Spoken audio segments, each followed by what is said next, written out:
துன்மார்க்கனின் உதடுகள். துன்மார்க்கனுக்கு அவன் உதடுகளின் துரோகமே கண்ணி. நீதிமானோ நெருக்கத்தினின்று நீங்குவான். நம்முடைய வாயின் வார்த்தைகளை குறித்து மிகவும் எச்சரிப்பாய் இருக்க வேண்டும். இருதயத்தின் நிறைவினால் வாய் பேசும். நம்முடைய இருதயத்தில் நீதியும் உண்மையும் இரக்கமும் நிரம்பி இருக்க வேண்டும்.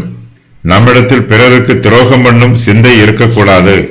நம்முடைய நாவு சிறிய அவயவமாக இருந்தாலும் அது மிகவும் பலமுள்ள அவயவமாக இருக்கிறது. கர்த்தருடைய கிருபையினால் நம்முடைய நாவை நாம் கடிவாளமிட்டு அடக்க வேண்டும். நாவை அடக்காதவர்கள் அவசரப்பட்டு வார்த்தைகளை கொட்டி அவஸ்தைப்படுகிறார்கள். தங்களுடைய வார்த்தைகளால் கஷ்டம் வந்த பின்பு தாங்கள் பேசியதை நினைத்து வேதனைப்படுகிறார்கள். துன்மார்க்கர் தள்ளப்படுவார்கள்.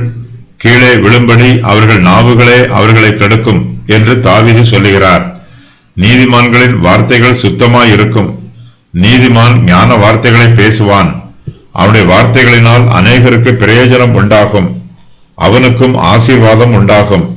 தனக்கு ஏதாவது பிரச்சனைகளோ நெருக்கங்களோ ஆபத்துக்களோ வந்திருந்தாலும் நீதிமான் தன்னுடைய வாயின் வார்த்தையினால் அவற்றில் இருந்து விடுதலை பெறுவான். ஞானமுள்ள வார்த்தை அவனை விடுதலை பண்ணும்.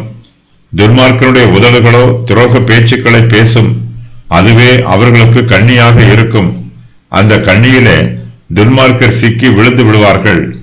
நீதிமான் ஞான வார்த்தைகளை பேசும்போது கர்த்தர் அவன் மீது பிரியப்படுகிறார். அவனுக்கு உதவியும் ஒத்தாசையும் பண்ணுகிறார். ஆபத்து வேளையிலே கர்த்தர் அவனோடு கூட இருந்து ஆபத்துக்களில் இருந்து அவனை தப்புவிக்கிறார். கர்த்தர் நீதிமானுக்கு தம்முடைய கிருபையையும் இரக்கத்தையும் காண்பிக்கிறார்.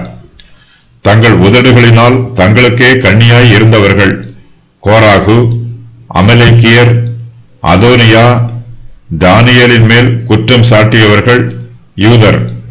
நெருக்கத்தில் இருந்து நீங்கியவர்கள் யோசுவாவும் காலேபும், எஸ்தரும் அவருடைய ஜனங்களும், பேதுரு,